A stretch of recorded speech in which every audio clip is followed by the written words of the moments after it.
No, no, no, no. Okay, Doc. Hashtag Bangon Pilipinas. Blackwater would like to support our heroes of the front line who are risking their health and well-being to attend to COVID-19 patients. We aim to provide the frontliners of the Pasig City General Hospital hygiene kits which they can use daily. Blackwater, smell good, feel good. This webinar series is brought to you by Hoop Coaches International in cooperation with Blackwater. Smell good, feel good. This coaching webinar series would like to give special thanks to the following. Samahang Basketball ng Pilipinas Coaches Commission Head, Coach Jong Yochiko. Basketball Coaches of the Philippines President, Coach Louis Gonzalez. Got Skills Head, Coach Alan Ricardo, and frontliner Christopher Top Juliano. All right. Good evening to our attendees, to our dear coaches, and those watching on YouTube. And we have a very special guest. It's very close to my heart because we won a championship together. But it's it's a household name when it comes to Philippine basketball. Whether it's the national team, the ABL, the PBA, the PBL. So he's played everywhere. So again, joining me tonight is our resident sports psychologist, Teddy Villasor. Dr. Good Eddie. evening, Coach Ariel. Good evening, ASI. And Good evening, Coach. How you doing? yeah, and again, without further ado, I'd like to introduce to you, of course, the ageless wonder, but I'd like to still call him the Rock. Still the Rock. ASI Taulava. Good evening, ASI. Good evening, Coach. Good evening, Ted. Thank you guys for having me tonight, and to our fans, we miss you guys, and I hope everybody's staying safe. And our frontliners continue doing a good job. Love you guys. God bless. Yes. So excellent, excellent. So ASI, for the sake of those that those that doesn't know, how did you start off with your basketball? Now you're going to your fourth decade of playing professional basketball. So how did you start off? It's just a passion. Basketball wasn't always my first sport. At a young age, I was raised in the U.S. Basketball, especially in my dad's country, it was known as a kind of a soft sport. Because when I was growing up as a young 207, I was raised in this country in Tonga. Everybody played rugby. There was no such thing as basketball. Only girls played basketball in this country.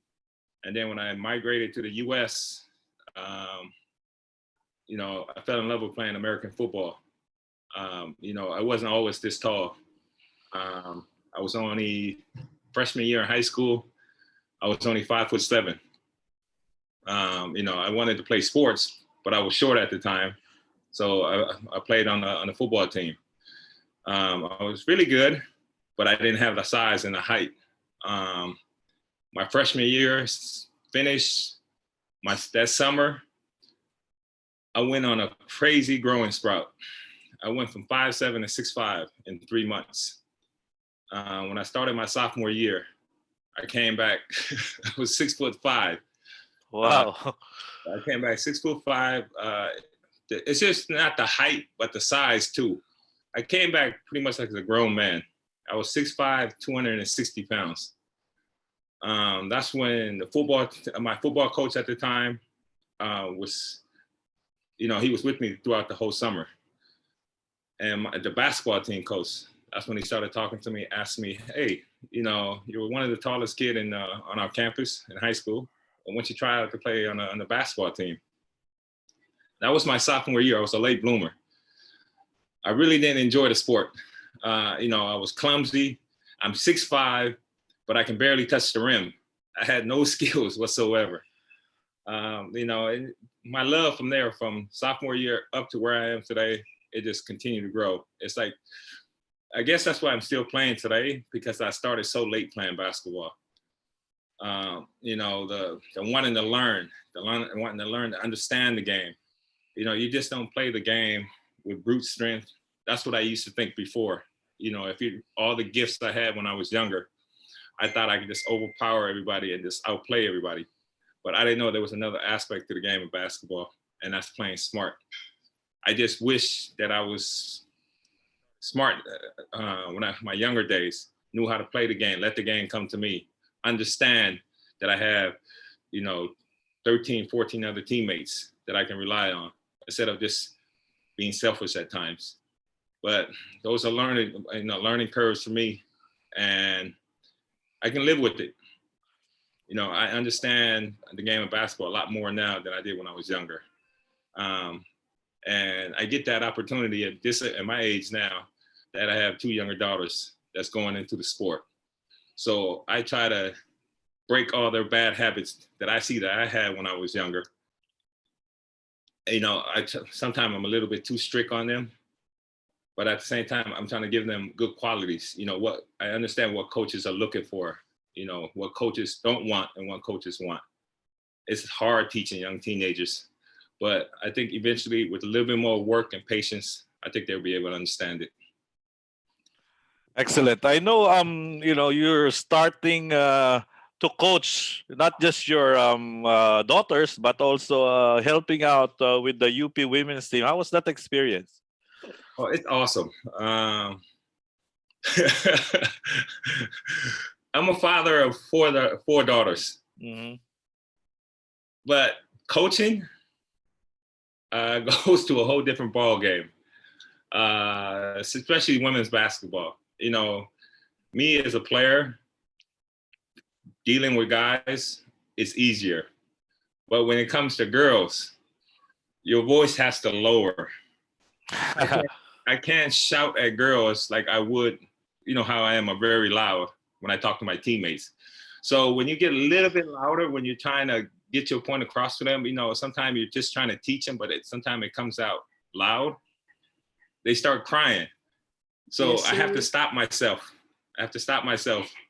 And walk away for a second and tell myself, what did I just do wrong? I have to get my point. I have to understand that I'm dealing with girls now.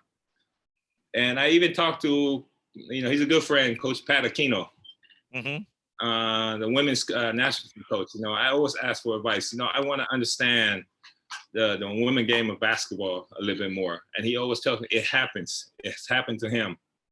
And he's just learned from experience that sometimes, girls need their moments to shed tears. It's nothing bad. That's just how girls are. But at the end of the day, they will still come out and fight for you and play hard. And, that's what I understand as the season progressed after spending 1 season with the UP women's team. And I have a good coach ahead of me too. I want to thank Coach Paul for giving me that opportunity to be with the women's team and especially the athletic director of the UP. Well, that's a good tip for all of you coaches that's coaching women's basketball. For those who doesn't know, ASI and Coach Pat Aquino were teammates with Blue Detergent. It's the very first team of ASI in the PBL. So he played for the Blackwater franchise, which was Blue Detergent then in the PBL. And how was this experience? What led you to playing with Blue Detergent? What was that? How was that? Oh, we came here. I came here at the time with the traveling team. It was a traveling team. Coach Boss Joe. Boss Joe, he's awesome. He's looked after me since day one. I want to thank him for everything he's done for me. I know we're on different sides of the field now. He's the owner of Blackwater, but he's guided me throughout this 20-year process I've been through. Sometimes, when things get tough, he answers a message call when I send him a message. Thank you, Boss Joe. But now let's go back to the other thing. It was awesome. I came here with Jimmy. It was me, Jimmy, Willie Wilson, not the Willie Wilson to play for Phoenix. Mm-hmm. We was rivals in college. It was a whole Phil Am team. We came here that year. It was just over the summer for a 2-week break. I was on break. I was coming back. I think I was coming back from Brazil at the time. And I just signed a deal to go play in Sweden. And they asked me to come play with them. I really didn't want to play. play basketball that summer for 2 weeks because I just finished playing in Brazil. I was on break. I just wanted to go to Hawaii, party, have fun, and then start training again. So when I go to Europe, but they convinced me to come down here, and thank God I listened to Jimmy and William at the time and Ricky Santos for giving me the opportunity to travel with them. And I met a bunch of great people, made friends, made brothers. It was awesome. Walking in the first time, I remember, I think we was playing in CDO, the first time we played in the first tournament. Fans, it was unbelievable. I was thinking like we're having a 2-week tournament that nobody would watch the games. The turnout was amazing. And that's when I fell in love with Philippine basketball. Yes. Was that your first time? I know your mom is Filipina. Was that your first time ever in the Philippines? Because you grew up in LA and Tonga. Was that your first time, that tour team? Correction, never lived. I was just born there. I was just there for a couple of years before Okay. my mom migrated to the U.S. But I was basically raised in the U.S. the whole time. I was raised in Hawaii, and then afterwards, my mom and my dad decided at the time that it was best to send me to L.A. to go study, because all my friends in Hawaii, they were all into drugs, dropping out of school, doing stuff, not really, my mom thought at the time there wasn't the right people for me to be around. She wanted me to make something of myself. She just didn't want me to get stuck just living with those friends. She wanted to, keep those windows open. And she had big plans for me, wanting us, me, my brothers and sisters, to go to college. And she thought that was the best thing. It was tough on them, especially for my mom and dad, to put us in the U.S. while they were based in Hawaii. We had to move to L.A., get a new place. But I thank my mom, my dad, for giving me that opportunity to go there and study and play basketball. Yes, I was in the PBL. We played you, and that's the time you colored your hair blonde. Well, what's the story about it? That was in Europe. I was just there. That was right after I played in the Bisman Cup. I went to Europe. I was playing in Sweden. Everybody was, the Scandinavians, everybody's blonde. So I went into this, me and one of my teammates, we went into this parlor. He had dark hair too. So we went into the parlor. I was getting a haircut. He was getting his hair dyed. He had dark hair. And then he looks at me and then he goes, the parlor asking if can they fix your hair? Because remember I had the long curly hair. And they were asking, if they can fix your hair and color it. And I was like, how much? And they said, oh, we'll do it for free, because I was playing for that. I didn't know that I was one of the owners of parlors. So they fixed it, made it blonde. It was shorter than I expected. And then I ended up just loving the hairstyle. And it just became my new moniker. And I just rocked it from there on. Great. So it led you to Mobiline. I don't want to recall that memory, of course, but how did you bounce back from that? Which one? The one from Bow David Dagger? I always tell people this. What happened in that series, my rookie season, to Bow David and Ginebra, made me the man I am today. It gave me the motivation, the strength. I knew there was no shortcuts if I wanted to achieve things. And every day people remind me of what happened that night. And this was 20 years ago. Anytime somebody says that to me and says, hey, remember that night, that's the All-Filipino quarterfinal game against Ginebra. And to be honest, I've never forgotten that shot. That shot stuck in my mind. I still remember it just like it was yesterday. Me standing there, didn't move, just watching Bao drive. Time going down, he shoots the ball, it goes in. It hurted. Shed some tears, but then I got my butt right back up. And I remember that feeling, just continue working. I was like, I'm gonna try my best not to let it happen again. But it did. It happened to me again versus Korea. but again, you were able to bounce back. That's the important thing. So and then make you stronger. Those tough moments just makes you tougher. That biblical quote that says, hang on. What doesn't kill you makes you stronger. So, wait. I think I misquoted that. My daughter's over here laughing at me. But anyways, we move on. But stuff like that, it just makes you stronger. My daughter's laughing at me. That's all right. What was the quote again? What? Look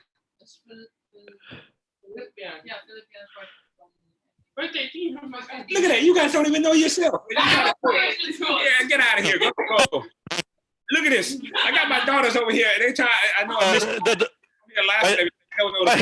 My daughter. That.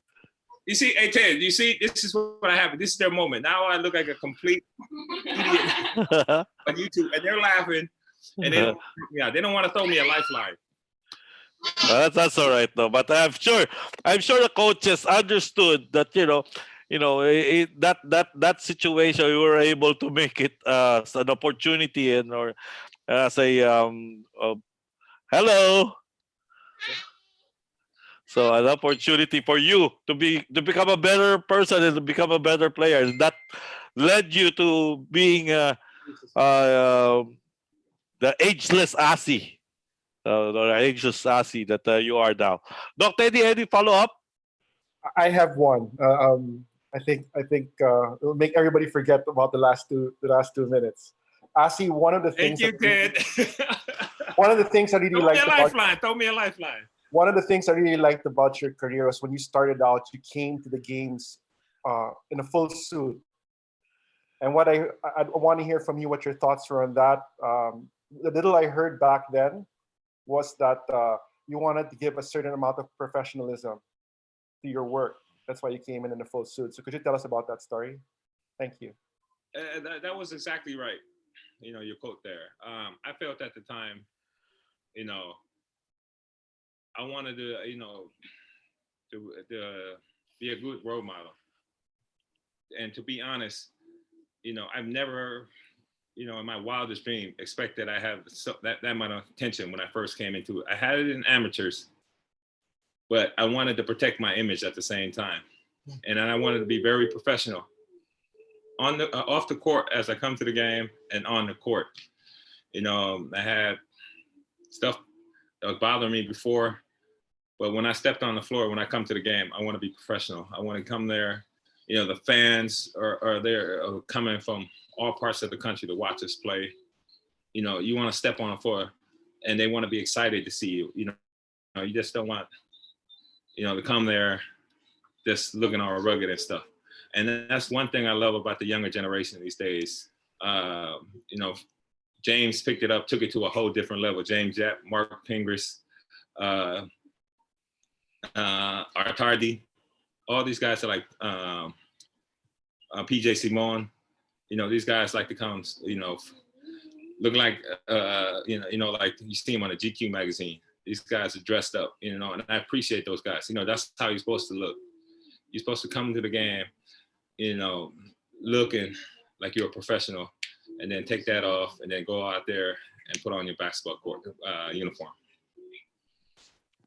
Well, you started that trend in the PBA, and and even the NBA is picking up now. Dr. Eddie, you had a follow-up? Yeah, we have some questions here, Coach. One of them is one of our attendees is asking, how do you stay motivated after losing a game? How do I stay motivated after losing the game? Mm-hmm. That's the question. Thank you.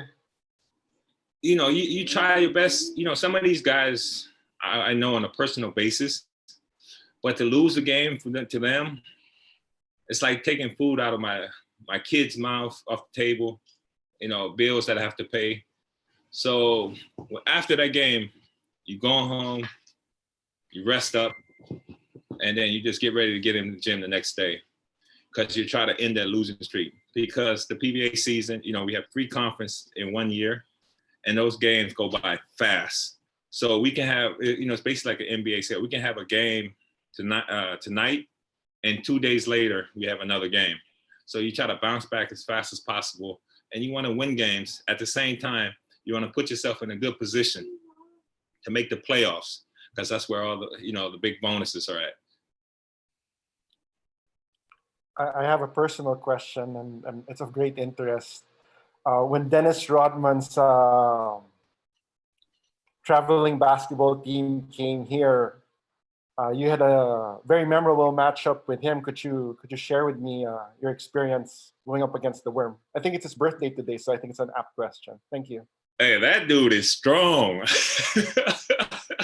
That guy is strong. To be honest, I'm a big idol of Dennis Rodman. For that opportunity for me to share the floor with him that night, I was more of a fan than anything else. This guy, he's unbelievable. The way, like you see him in the NBA, you think he's a complete jerk or a complete a-hole. But that night when he came in with his traveling team, he was awesome. He was just out there enjoying the game. And you can see the love that he had for it too. I just wish that Chicago team stayed together a little bit longer so I could watch them. Jared Krause, I wish they would have never broke that team up.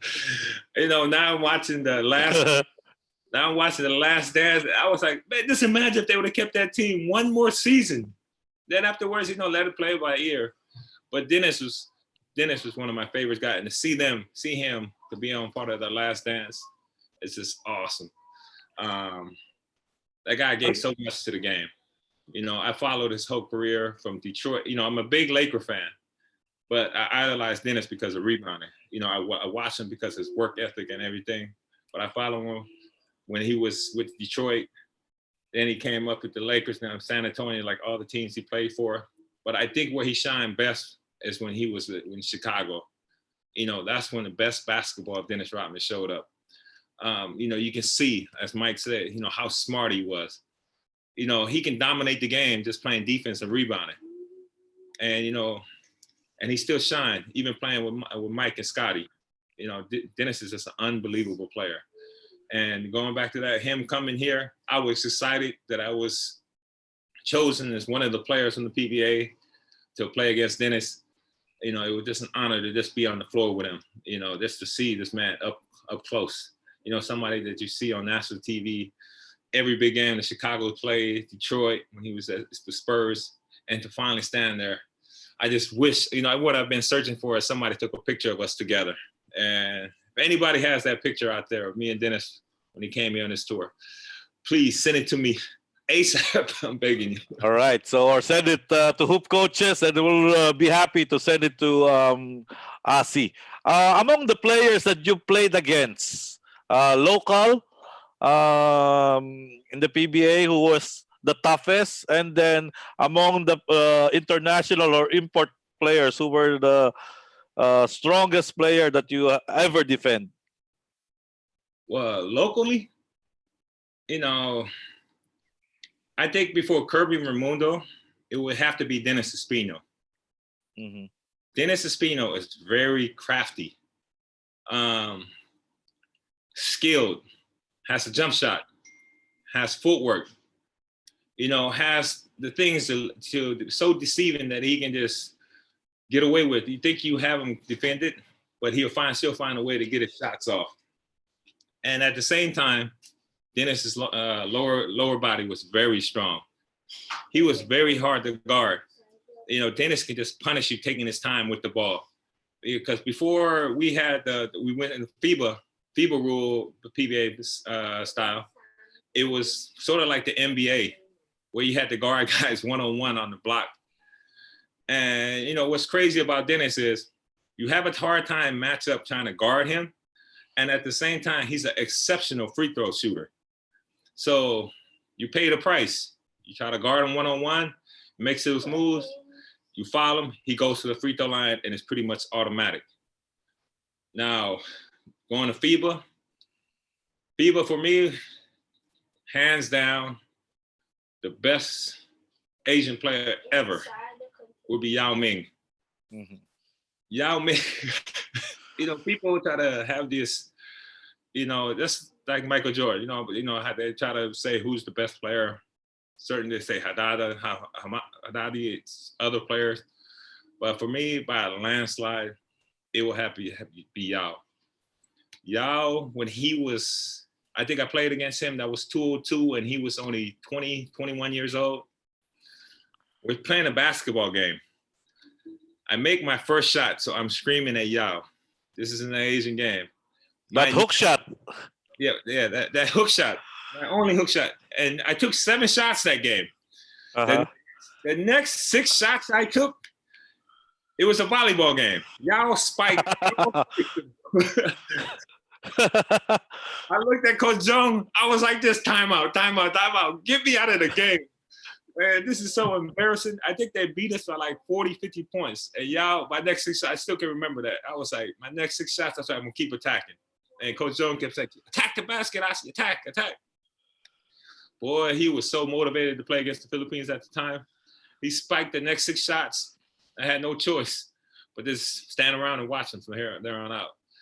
But Yao was very skilled. It showed when he got to the NBA.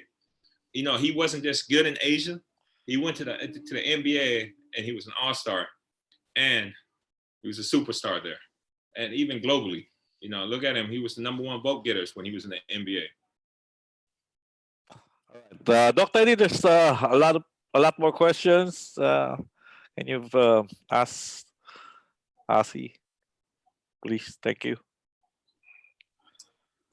This is from Coach Ian. He asks, how was your experience playing in the ABL? What adjustments did you have to make from playing in the PBA versus the ABL? Thank you. The PBL at the time, how the PBA was, speed versus slow pace. When I can't, playing in the PBL, it was so fast. These are all the guys that were still in college. They play in the PBL, in their off season. So the game was fast. It was just reckless basketball playing amateur. And you just try to fit in, find ways to join the crowd. Yeah. When I transitioned from the PBL to the PBA, it was like just 2 different games. The game was so much slower back then. I got there, I was, excited, full of energy because I was just finished playing with all these collegiate guys, and go to the PBA and they were playing set-up offense. So I just took advantage of it coming from amateurs with the speed I had, and I was younger. And I just tried to get up and down the floor as fast as possible. ABL, how do you compare it? Huh? ABL, how do you compare it? ABL? Oh, ABL was fun. I was struggling at the time in the PBA, and I needed to make a jump. I needed to try something different because at the time, I was going through some issues and stuff. I just don't want to discuss about it, but it happened then. And I'm very grateful to Boston, Ramon Ung, San Miguel family for giving me that opportunity to join the ABL. The ABL, I went there, found the Fountain Youth again, got motivated, and wanted to compete because some of those younger guys I saw when I was playing on the national team, and I seen how they've grown, and they were dominating the ABL. So I was like, let's give it a go. Let me go at these guys and see how it goes. And it was fun. And at the same time, the fun thing about the ABL is you're traveling every week, or every week during the time when I was in the ABL. You get to see all these different parts of Southeast Asia. Going from country to country. The only thing that sucks about it is a layover sometimes when you fly to Malaysia and you have to land there to go somewhere else. But I had fun. I enjoyed my time. I had great teammates. I was there with Eric, Leo Avenido, RJ Rizal, all these guys. I'm still close to today. Good bunch of guys. We went there. We were asked when we was coming to win the championship. We got there. We won it. And unlucky for us, at the time when San Miguel disbanded the team, and then I came back to the PBA. From Russell, both you and Junmar Fajardo at your prime, who will win the matchup? Oh, Jumar. You know, Jumar is light years ahead. You know, you can't say, I can't say anything. None of us big guys can ever compare to Jumar. You know, MVP speaks for itself. I think he's the GOAT of Philippine basketball. So yeah, Dr. D, there's a lot more questions. This is from Spencer. Spencer asks, you started your career with a TNT franchise. Which team would you want to end your career with? Right here. I'm a proud NLEX boy. You know, thank you to my bosses. You know, they've been very patient for me. At my age, you know, sometimes players say there's no loyalty. But at my age, I can tell you guys there is loyalty. My company, the company I played for, my boss Rod, boss Ronald, Coach Yang, you know, it's there. You just have to earn it. It's not given. You have to do your time with the company, with the team, and hopefully they fall in love with you and take care of you. Thank you, thank you, NLEX family. One of our attendees is asking what your plans are after you retire from playing the game of basketball. After I hang up my sneakers, first thing I will do is continue on coaching with the UP women's team, and join Coach Yang's coaching staff with the bosses, depending on what the bosses want me to do. They want me to go into coaching or go and hang out with them in the office. But I love the game. And at the same time, I'll be teaching. I wanted to run my own camps for big guys. You know, all the stuff that I have in my head, I just want to teach. And my daughters, from 6 to 7:30 in the evening, they have skills work with me. So they're my little guinea pigs, even though they hate me. So I get to teach them, you know, some of my skills work, and see if it works on them.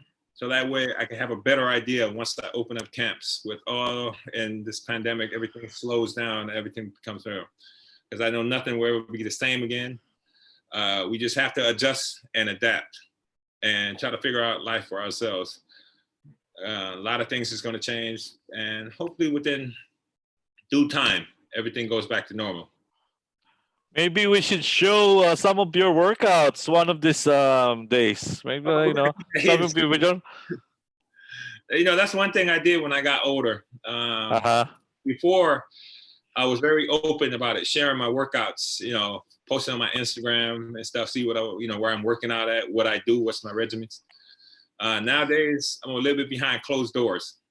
Everything I do, who I talk to, you know, two guys I'm very grateful to, and that's Coach Yaki, Coach 3, and Coach Yaki, Coach Adet, and Coach George. You know, these three guys come up with the most creative workouts for me. I hate them sometimes, but they work. You know, they work certain parts, different parts of your body, and it fires you up and it just gets you ready to go play. You know, I wasn't a big fan of those dynamic workouts and stretching and skill stuff, but now I am, and I do them. And that's another thing I'm grateful for my management for giving me that, giving me stuff to use. Even though we are on this lockdown, I was able to call them up. They let me bring the weights home, the bands, all the stuff we have in our weight room. I have some of it here at home with me. So even though we're in a lockdown, I'm still able to get all my workouts and stay in shape. I think you just don't want to share the secret of the fountain of youth or something. Hey, those things you got to keep it secret. If it's you know, I share them. You know, it's a different story. Yeah. Just seeing these young guys, how hard they work. Yeah, you know, the younger guys has gotten smarter too. They all do their individual workouts. They all do their skills. And that's one thing I appreciate about, you know, I love about the younger guys. The young guys, they're really motivated. They work so hard. You know, everybody's trying to earn a name now.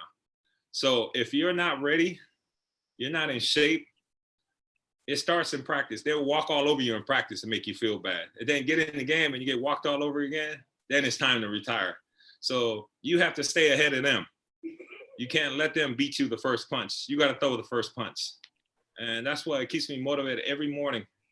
And I wake up in the morning, eat properly, and then get myself ready for 6 p.m. to get my skills work in. Right, coaches, that would be very good nuggets to tell your players on how to level up or be ahead of the other players that you got to play against. Yeah, you mentioned briefly about it. What will you say, Coach Paul Ramos is wondering, what will you say that what would you tell the 18-year-old ASI about basketball? If you gotta, if you're gonna talk to the 18-year-old ASI, what will you tell him? Work harder, not rest, not rely on your individual talent. You know, that talent, that skills you have, as you get older, it goes away. You got to develop new skills. And that's where Kobe Bryant comes in. You remember when Kobe first got in the NBA? I think, if I'm right, I think he was 17, 18 years old. Everybody thought he was an asshole. You know why? Because Kobe did not want to hang out with his teammates at night. He did not want to go eat with them. He did not want to do certain things, go party. It's because Kobe wanted to go work out. Everybody just thought that he didn't want to hang out with them.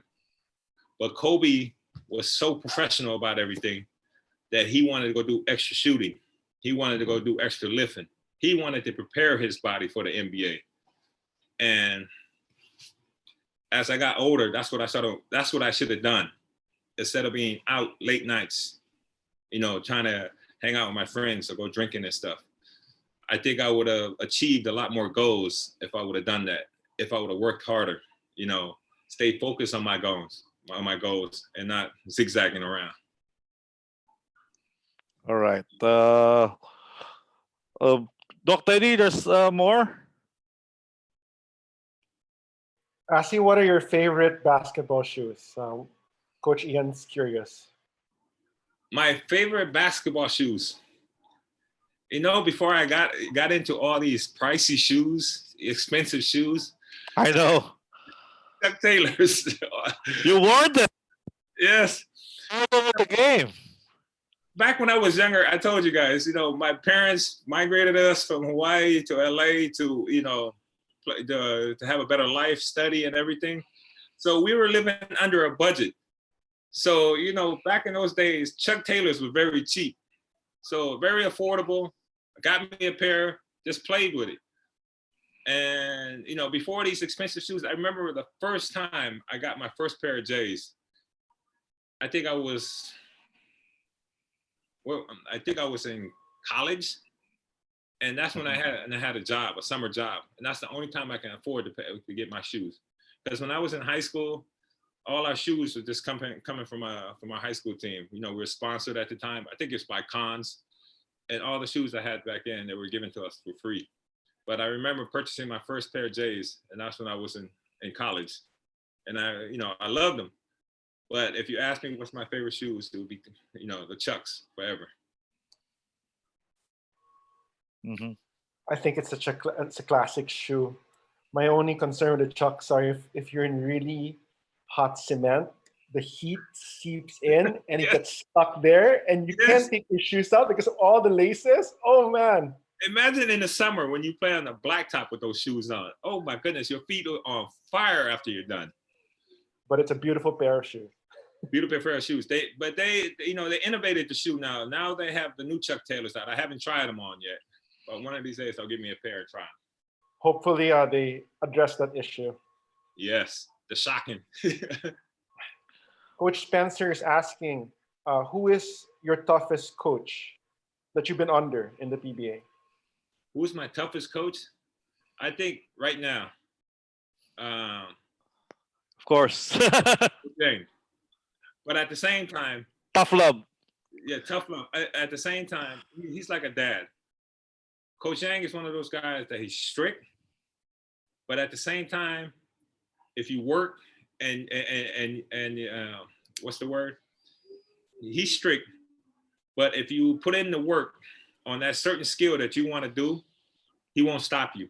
If you come in the morning, you do the extra shooting, the extra workouts. When it comes game time, since you put in so many hours, he'll allow you to do those certain things. And my whole life, my whole career, before Coach Yang, I started playing for Coach Yang, I was told never to shoot a jump shot, to always go into the paint, attacking around the basket. When Coach Yang took over NLEX, I still remember that in a meeting. He was like, ASI, you can't just play with your back to the basket all the time. You know, you've been doing it for so long. You have to develop a new skill. So that way, you know, you can help the team. The first thing I thought about was three-point shot. I said, you know, I never shot threes. I shot a few threes. You know, when I was playing for Coach Area at TNT, you know, when I took a couple of threes, I remember management, some of the other coaches would get mad at me for shooting the ball. But playing for Coach Yang, I never had that issue. You know, other coaches would get mad at you for shooting the three. Coach Yang will be very upset if you don't shoot an open three. Because that means to him, that means you didn't put in the extra hours, the hard work. You know, he wants you to be confident. And he gives you that confidence. You know, like when you get out there, you have a coach like Coach Yang behind you, you know, you want to play hard and you're going to give it everything you got. And he's revived me again. He's got me doing things that I thought I could never do. You know, I've never shot so many threes in my whole career. And now I want to mix them up. Not just shooting threes, you know, going back to attacking the basket too. You know, try to be a threat whenever I'm on the floor. Yeah, I remember that 20 years ago, I was allowing you to shoot threes. We would have been ahead of our time then. Yes. Well, I wish I would have kept it, but I put it back in the closet. Yeah. I think that was the time you allowed me, you know, to shoot the type of shots. But at the time, the form wasn't there. I wasn't putting in the long hours like I was doing now. But now it's fun, especially, you know, I have teammates like Larry, you know, Keith, Kev, all our young guys that come in early and put in extra work. And, you know, I want to be around them. I don't want to be around like other, you know, guys that don't want to put in extra work. But those guys work hard. Keith and Kev come in every morning, 5:30, 6 a.m., and our practice is not till 10. So you try to get there at the same time with these guys, so that way you can get shots up and get some work in. Wow, wow. So we have a question from Coach Shine all the way from Ghana. What's the best moment in your career? What was the best moment? What was the best moments? I would say the best moment of my career was when my daughter came into my life. Yeah. You know, it changed me as a person. Now I'm just not ASI basketball player, ASI the go good. Like now I'm ASI the dad. So whatever I do or any crazy things I do, you know, my daughter have to just deal with that image. So now I try as much as possible, having 4 daughters, to always live righteously. You know, it's hard, it's a challenge, but you got to try. You love your kids, I think it's worth it. In your opinion, which national team that you were part of is the best one, regardless of where it end up? The 2002, 2007, 2009, 2011, or 2015? Which one is the best team? All of them, you think? All of them was special. Special bunch of guys. The 202 team, having Jeff, having Olsen, to the 207 group with me and Jimmy. You know, the 209, the Ryko team. Sorry, I'm forgetting all the years. The Chop teams. You know, the last one. Batab Baldwin's team. Yeah. Won the silver medal. Mm-hmm. And then Coach Yang's group. You know, they were all a special group. I wouldn't put one above the other. I enjoyed going to battle with those guys because there was one thing about it. It's like when it was time to lace up our shoes and go out there and play for flag and country, these guys were all willing to do it. Everybody answered the call. I don't want to put any group above the other. I enjoyed my time with all of them. It was an honor to put on the national team and to play with them for flag and country. I'll put you on the spot. Can you name the top 5 starting 5 players that you played with in the PBA? Locals. What? Say it again. Top 5 locals that you played with in the PBA. Top 5. Yes. Top 5. Of course, point guard. It's tough. They're all great. Yeah, just point guard. Just on top of your head. I'm friends with all these guys, and as soon as I hang up, as soon as we finish here, my phone is gonna go off. But just for conversation. At the guard position, You can name 2 or 3. Don't worry. Okay. At point guard, for me, the top 3 guards. If I was to choose a national You team, played with. I played with. Yeah. Not with, not against. I played with all of them. I'm playing with all. I'm going through 4 decades of my career. I played. It's so hard. I can't just name 1 or 2. It's like if I go from Jim, Olsen at the time to now to the present, where you have. It's tough. You have Kiefer. You have. Yeah. Very. It's like I saw how the game. Okay. Let's make it 90s. Who's your top 90s that you played with? Okay, that's easier now. 90s. So Olsen. No, it's fine. But for me, like say for instance, okay, I give you, like if I was to pick a national team. Oh, there you go. If I was to pick pick a group of guys, I would say, give me 10 guys. All right, go. Okay, give me 10 guys. Okay, like for me at the point guard. My you're a fan. My 3-point guard would be, at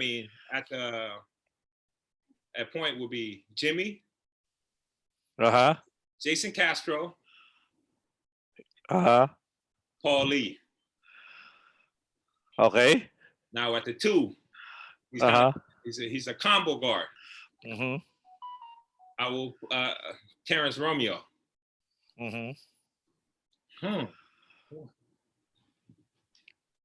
A lockdown defender. He can play 2 or 3. Don Hontavertis. All right. Wait. I'm thinking the 2 is hot. Oh, and Thriller. And then the other one would be Cap, Larry. Okay. Larry receiving. He's that type of guy that you can get on the ball to make big shots. Okay. And then now we got the 3. Whew, this is hard. I should have just stayed 5 with you guys. I told you. Oh, my goodness. Huh? I was helping you, reminding you of players if you played with. But at 3. the same time, I didn't want to leave any guys out. Especially. Of course. Now at the 5, you got Oh my goodness, I already said 6. Okay, and then the other guys will be, say for instance, because people, you have to play with 3 guards. So those 6 guys right there, you can interchange them at anything. If I leave anybody out, sorry. And then afterwards, for me, the other guys will be my 2 4s and 5s. I think I will put DS. Danny Siegel. And another change-up guy that'll play the 4 is Ranadell. RDO. Yeah. And then, I can either go with RDO or Japet, but I prefer RDO because when you play international competition, everybody can shoot the ball. You need to be able to shoot the ball. And especially at the 5, if you have Jumar. Okay. Jumar, and then the other one I would put at the other guy is Pingris, because Pingris can guard multiple guys. That's why I always put Pingris and Jumar, because if Jumar is out there, Jumar, you can throw the ball in there. When Pingris get out there, with RDO, they can speed the game up. And those are my 10 guys. All right. So then you're the 12th, you're the 11th, and who's the 12th? I'm the coach. You know, we're saying I'm the coach. Hey guys, go play. You know, you guys guys up. You know, that's the way I will coach a team. You know, I will get guys like that.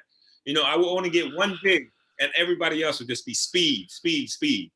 And you need these guys to be smart. You need these guys to be smart enough to take the open shots, speed the game up, and at the same time, throw the ball in there to Jumar, let him go to work. All right. Here's a very interesting question. How is it coaching your daughter? It's a question from Enrico Quitana. How is it? It's challenging. It's very challenging. You know, to be a dad and a coach at the same time. I had to learn to separate how I am as a father to my daughter at home and how I am as a coach when I'm at her practice. She can't just call me dad. Hey, dad, I need you to do this for me. No, Ashana, you have to call me coach in front of your teammates, because you don't want to make it feel like that I'm favoring my daughter. She's already my daughter, but in front of the other players, I can't show any favoritism. And I think I'm a lot harder on my daughter when I'm with her at practice than I am with her teammates, because I want to show them that, you know, you have to follow rules. We have to get some work done if we want to, you know, break that losing streak we was on. And I'm happy that we finally ended that losing streak that UP was on for so long. Felt like we won a championship. I know. I watched that video, and it was like a long shot, right? Yeah, it was a half-court shot. Yes. It was just one of those shots. What Coach Paul was preaching to the girls is like, you know, continue working, keep working. You know, if the opportunity if the opportunity comes our way, let's try to win the ball game. And for us, the game was close. We took that last shot and we won the game. Hey, Cody. Hey, Cody there. Cody. Cody's tired. Okay, Daddy's busy, please. All right, yeah. We're taking some time away from your daughters, but you know, we're gonna end soon. Don't worry about it. Yeah. No worries. Spencer, he was able to answer your question about the golden hair. It was because of his stint in Europe that everybody had blonde hair. Hey, Spencer, look, I have a little white hair now. We have some questions from our YouTube watchers. Yeah, any secrets? I think you mentioned that, but they want to know what are the secrets that you can share for playing so long? The fire, You know, the hunger, the drive. It can't just, you know, you just got to, you know, be able to put in the hard work. If you want to compete, you know, you have to go through the aches and pains. You know, if them aches and pains is too much to handle, too much of a burden when you wake up in the morning, you know, it's time to walk away from the game. Lucky for me, after I do those individual work, my skills work, and I'm helping my daughters, I don't feel those aches and pains as much. And, you know, this opportunity I have with the lockdown gives my body a chance to rest, completely rest. Because it's been rough. Playing in the PBA is rough. You know, we play year round. You know, we have breaks, but we still have practice. This time I get to let my body recover and at the same time get those individual skills work in. And just keep working. You got to find ways to motivate yourself, and it keeps you younger. Working out, you know, keeps you healthy, keeps you fit, and you don't age. Your body, you know, sometimes the numbers get up there, but you feel young. And I always try to surround myself with younger guys, younger teammates, and especially now at home. Now I got my daughters with me, so they're making me feel real young. Some of our YouTube watchers also, the iconic commercial you have with that mismo. Oh, how? What was that story? Which one? The commercial? Yeah. Oh, that. It's all right. It's all right. She can join us. Hey, everybody. This is my buddy Cody. We're Uh-huh. the two boys of the house. And your daughter, Yeah, my daughter Sammy. No, Sammy. Hi, Sammy. that commercial, it just fell in my lap. That was my rookie season. The PBA Uh-huh. looking for a way to start branding, because remember at the time in '99 the PBA was on a down spiral, and they wanted to promote the players to our fans, to start getting fans back. And they asked me to do the Amy Smoke commercial, and it was the one with the line. And I never in my wildest dream imagined that it would turn out to be so big. It's like even up to today, people still walk up to me, ASI, Amy Smoke. So it was great. Yeah, that's really iconic, and that really paved the way to for PBA to still maintain that edge over the rivalry, which was the NBA at that time. Uh-huh. Yes. Teddy, I know you're egging to ask your question before I play a video that we had. So can you shoot, Teddy? All right. Asi, this is a question I usually ask a lot of the NBA players who come to Manila to visit. What are the 5 qualities that a basketball player should possess in order to be successful? You have a very unique perspective since you've been playing for almost 4 decades. So I'm very curious to hear it. Thank you. I would say number one, attitude. Attitude has a lot to do with it. If you don't have the proper attitude, nobody wants to be around you. Your teammates don't like you. 2, hard work. You can, work hard, but if you don't get yourself in shape and prepare yourself when you get on the floor, it's not going to happen. 3, and I just figured this one out, you have to be smart. You can't work hard and not be smart, because you can do all the hard work, and if you're not smart enough, you'll do all the wrong things, because basketball is a thinking game. It goes hand in hand.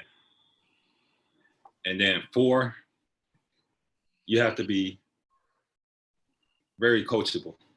I don't know if that goes together with the first one, but you have to let go of yourself, let go of the ego, let go out of this mano y mano thing where nobody can tell you anything. And number 5, find something that you believe in. We all have different religion, maybe God, Muslims that have their belief. The other some countries have Buddhists. But find something that you believe in, and you pray about it, and you keep your spirit clean. And if you got all 5 of those, or 4 out of the 5, I think you'll be fine. Yeah, thank you. The memories of I know my sound isn't that good, but they can watch the video without the I can hear benefit of everything's fine. good sound. But I just want to show them the ASI MVP year. That's many moons ago. Showing?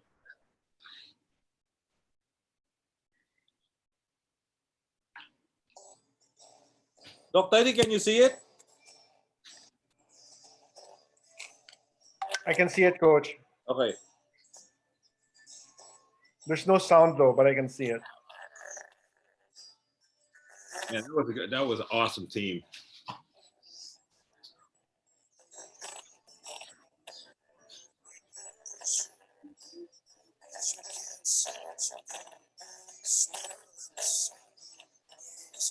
Look at all that hair. Oh my goodness.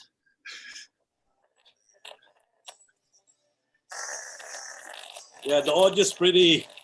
Sorry for the audio. That's all right. It's all right, Coach.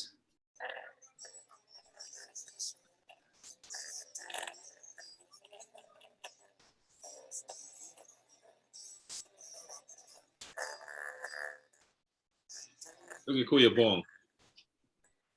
They can watch this on our YouTube, but I just wanna refresh everyone of how dominant ASI Taulava was, and it's just, I think it's just being polite that younger Junmar, I think he's just as good as the young Junmar, the young ASI. I've had my time. You know, it's Jumar's time. You know, we all go through it. You know, we all had our moments. It's Junior's time. He owns it. He deserves it. He's worked so hard to achieve everything. Can't take anything away from the young fella.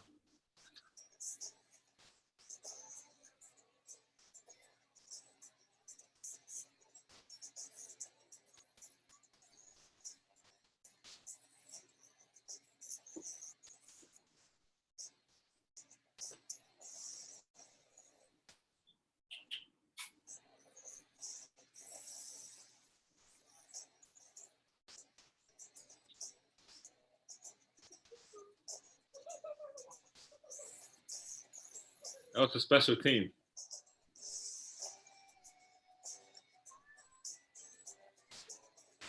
That was a dagger right there by Jimmy.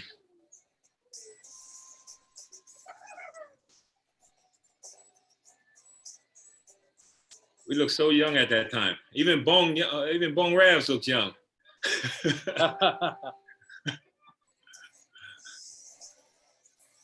And Coach Joel still has hair at the time. Coach Joe, sorry, Coach.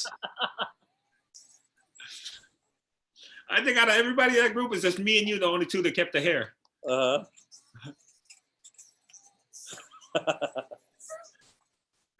Come on, Ted, don't laugh. I see Ted laughing now. Hey, remember what happened that night, Coach A? Remember Dr. Bihar? Doc Bihar?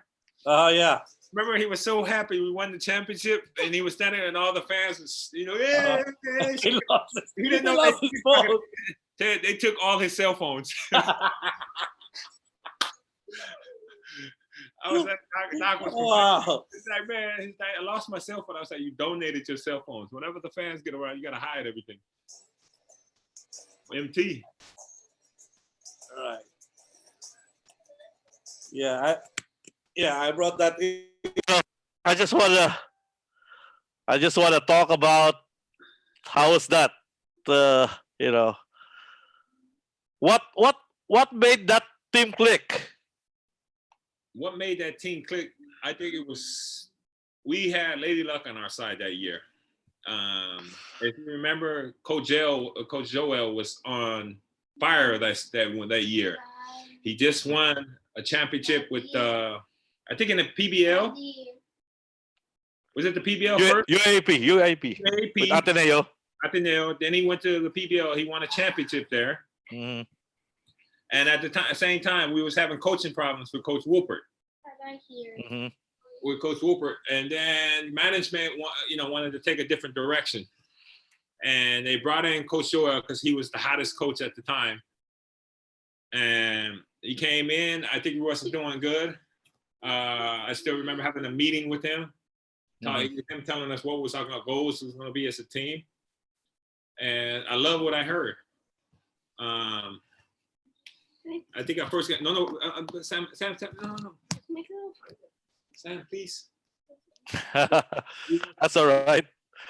No, 5 more minutes. And then afterwards, we went from there. You know, we just started putting games together. We just started putting games together.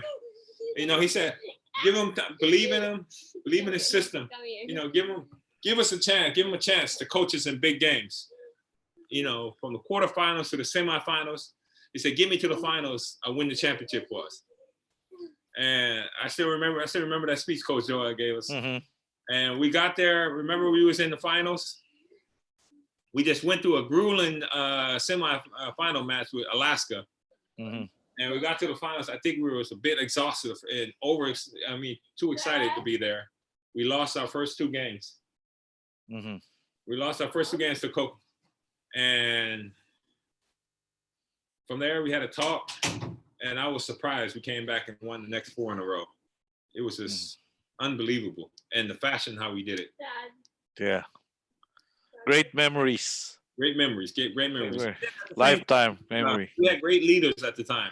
Our bets was awesome. You know, having Kuya Bong, Papa Vic, you know, those guys, you know, their leadership was awesome. During those tough times when we was down 0-2, just hear those 2 guys give speeches. You know, you were ready to go out there and fight. And at the same time, we still had a young Jimmy at the time. And Jimmy was very vocal. Rookie. Yeah, he was a rookie. I still remember one of the lines, you know, I was a terrible Ted. I was the best free throw shooter, right? Nah, joke. I was the worst free throw shooter. You know, you can foul me anytime part of the game. And I remember every time I go to the free throw line, and I would just be like, my goodness, please, ref, take it out of bounds. And I have to shoot those 2 free throws. And Jimmy will walk up behind me and pat me on the butt and say, don't worry, I got you. Just shoot it. You know, miss and make. Just having the faith, you know, if I miss those 2 free throws and hear Jimmy's voice, I know he's capable enough to come back and hit a big 3 or make a big play for us, or give the ball to somebody and make a big 3, and we'll be right back in the game. You know, he's just one of those awesome teammates. Yeah, wonderful. I know. Your daughter wants you back, and we're not gonna take your time off with your family again.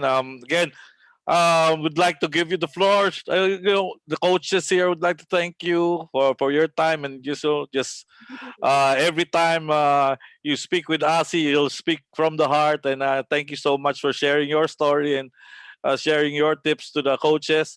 And just you know, what's your message for all PBA, ASI Taulava fans, and NLEX fans before we wrap it up? To all our fans, not just speaking for myself, but all of us players, man, we miss you guys. We miss the game that we all love and we all fell in love with. In due time, we'll be back out there playing again. Stay safe to you and all your loved ones. To all our frontliners, thank you for everything you do for us. You know, from the doctors to the military, to the police, to the barangay officials, to people to pick up trash, to the Morocco people, all the Toge people. Thank you for risking your lives to keep us safe.